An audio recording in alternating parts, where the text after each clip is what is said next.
اللہ تعالیٰ علیہ وسلم نے چاہا نہیں، سب کچھ اللہ نے اختیار میں عطا کیا ہے، پھر بھی مانگنے کا سلیقہ دیکھیں۔ میرے آقا صلی اللہ تعالیٰ علیہ وسلم رب ذوالجلال کے حضور مانگتے رہے، صرف اس بنیاد پر کہ اے اللہ میں ہمیشہ تیرا بندہ بن کر کے رہوں۔ اور ہمارے اندر اکڑ زیادہ آ گئی، غرور زیادہ آ گیا، گھمنڈ زیادہ آ گئی، ہم اللہ سے مانگنے سے بھی اب کترانے لگے، دعاؤں سے ہم بھاگنے لگے۔ میرے عزیزوں، پہلے لوگ اولیاء کاملین کے درباروں میں ڈھونڈ ڈھونڈ کر کے جاتے کہ ہمیں دعا میں شامل ہو جانا ہے، ضرورت کسی چیز کی رہے یا نہ رہے دعا میں حاضر ہو جائے۔ اللہ کے نبی صلی اللہ تعالیٰ علیہ وسلم کی چند دعائیں میں آپ کو بتا دوں۔ طائف کا میدان ہے جہاں پتھروں سے میرے آقا صلی اللہ علیہ وسلم کا استقبال کیے طائف والوں نے۔ حضور اکرم صلی اللہ علیہ وسلم کی پیشانی مبارک پر کانچ کے ٹکڑے مارے گئے تھے جس سے لہو لہان ہوا جسم مبارک۔ حضرت زید بن حارثہ رضی اللہ تعالیٰ عنہ جو حضور صلی اللہ علیہ وسلم کے ساتھ رہا کرتے تھے، آپ کے غلام بھی، آپ فرماتے ہیں، روایت میں ہے، رسول مختار صلی اللہ علیہ وسلم ان سب پتھروں کے زخموں کو پوچھتے ہوئے باہر نکلے۔ کیا کہتے ہیں صحابہ اس وقت جو تھے؟ وہ کہہ رہے تھے آقا آپ ہاتھ اٹھا دیں گے تو مولا اس پوری قوم کو تباہ کر دے گا، اس لیے کہ طوفان نوح کس کی وجہ سے آیا؟ نوح علیہ السلام نے اللہ سے یہ عرض کیا تھا، مولا اب تیرے عذاب کا وقت قریب آ گیا، یہ قوم میری نہیں سنتی۔ اللہ نے عذاب بھیجا قوم سمود پر، ان کے نبی کی بے حرمتی کرنے کی وجہ سے عذاب آیا۔ قوم عاد پر عذاب آیا نبی کی بے حرمتی پر۔ خاتم الانبیاء کی بے حرمتی کرنے والوں پر عذاب کیوں نہیں آتا؟ ضرور آتا، بلکہ دو فرشتے بھی نازل ہوئے تھے۔ عرض کیا آقا کونین صلی اللہ علیہ وسلم سے، آپ فرما دیں تو یہ دونوں پہاڑوں کو ہم ملا دیں گے، یہ بستی ہمیشہ کے لیے ختم ہو جائے گی، طائف شہر ہمیشہ کے لیے ختم ہو جائے گا۔ رسول کریم صلی اللہ تعالیٰ علیہ وسلم ان کی طرف سے اپنا چہرہ پھیر کر نکلے۔ اب وہ الفاظ احادیث کریمہ میں پڑھو میرے عزیزو، رب ذوالجلال کے حضور یوں کہتے ہیں، اشکو الیک ضعف قوتی وحیلتی، اے اللہ وحوانی علی الناس، میں تیرے دربار میں یہ اقرار کرتا ہوں کہ میری طاقت کم ہے، میں تیرے بندوں پر غالب نہیں آ پایا، میں تیری بات ان کو سمجھا نہیں پایا۔ آخر میں ان بندوں نے مجھ پر پتھر برسائے، ساری چیزیں اقرار کرتا ہوں اے رب ذوالجلال۔ آخر میں جو میرے آقا صلی اللہ علیہ وسلم دعا کرتے ہیں، روح کو ہلا دینے والی بات ہے۔ کوئی اتنے پتھروں سے زخمی ہو کر یہ نہیں کہے گا۔ آقا کونین صلی اللہ علیہ وسلم عرض کرتے ہیں، یا رب ذوالجلال، یا اللہ ان لم یکن غضبک علی فلا ابالی، اگر میرے ان تمام تبلیغی کام سے تو ناراض نہیں ہے تو مجھے اس کا کچھ فرق نہیں پڑے گا۔ یہ بندے جو کچھ کر رہے ہیں مجھے اس سے کوئی فرق نہیں پڑے گا اے رب، بس میری خواہش یہ ہے کہ تو ناراض نہ ہو، تو ناراض نہ ہو مجھ سے۔ اس حالت میں بھی میرے آقا صلی اللہ علیہ وسلم اپنے رب کے حضور ہیں۔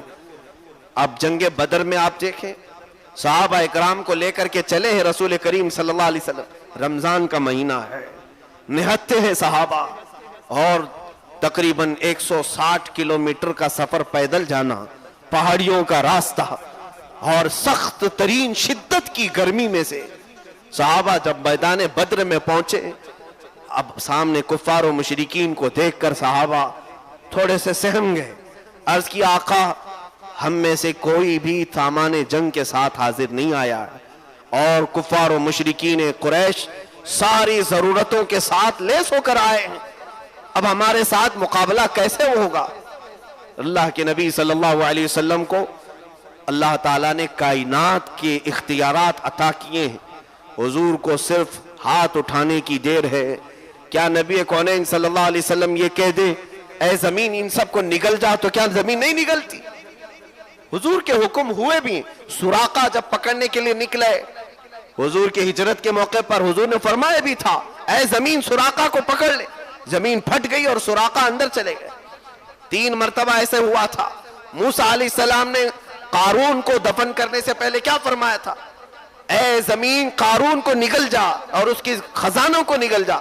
نبی کا حکم پاتے زمین چر جاتی ہے، اندر چلے جاتے۔ جنگ بدر میں حضور یہ کیوں نہیں کرتے؟ یہاں 313 نہتے صحابہ ہیں، 1000 سے زیادہ کفار و مشرکین لہراتی ہوئی تلواروں کے ساتھ آئے۔ اللہ کے نبی صلی اللہ علیہ وسلم کو صرف اتنی کہنے کی دیر ہے، اے زمین ان پورے عرب کے قریش کفار و مشرکین کو نگل جاتی زمین۔ نہیں، سارے صحابہ کو جمع کرتے ہیں، رات کا وقت ہے، سب کو ایک چوٹی پر جمع کر کے میرے آقا صلی اللہ علیہ وسلم فرماتے سجدہ کرو اپنے رب کے حضور۔ سجدے سے سر اٹھانے کے بعد دعا دیکھیں، یہ آج بھی احادیث کریمہ میں موجود ہے۔ دعا مومن کا ہتھیار ہے۔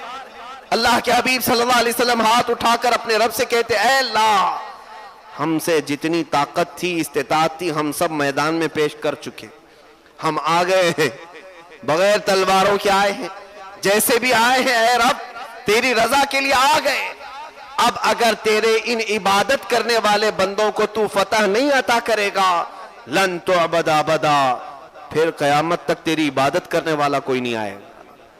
یہ محبوبیت کے جملے ہیں، جبکہ نبی جانتے تھے اسلام کو قیامت تک چلنا ہے، لیکن یہ شان محبوبی ہے جس میں اللہ کے حبیب اپنے رب سے کہہ رہے ہیں تو فتح نہیں عطا کرے گا تو پھر اسلام کن کی نسلوں سے چلے گا؟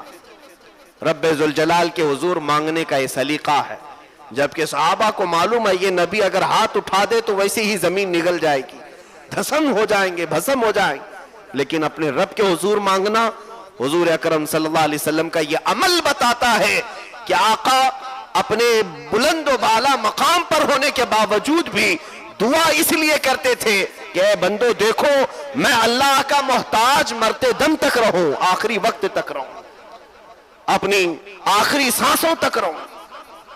اور ہمارا زندگی میں حال یہ ہو گیا، اللہ کے نبی صلی اللہ تعالی علیہ وسلم جو دعائیں کرتے تھے، آپ دیکھیں دعاؤں کی پوری لمبی ایک فہرست ہے، قرآن میں اللہ نے سکھایا ہے ربنا آتنا فی الدنیا حسنہ۔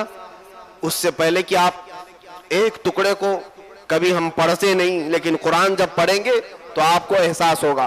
اللہ فرماتا وَمِنْهُمْ مَنْ يَقُولُ رَبَّنَا آتِنَا فِي الدُّنْيَا حَسَنَةً وَفِي الْآخِرَةِ حَسَنَةً وَقِنَا عَذَابَ النَّارِ أُولَئِكَ لَهُمْ نَصِيبٌ مِّمَّا كَسَبُوا۔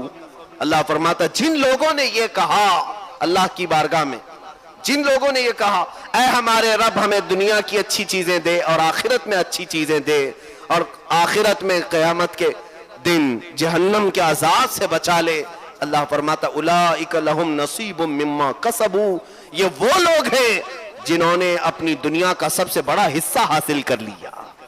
دعا کرنے والے کی فضیلت بھی رب تعالیٰ فرماتا ہے، جس نے اللہ سے مانگا اور وہ پا لیا۔ ایک بندے کو اللہ تبارک و تعالیٰ قیامت کے دن، یہ چیز حدیث پاک میں ہے،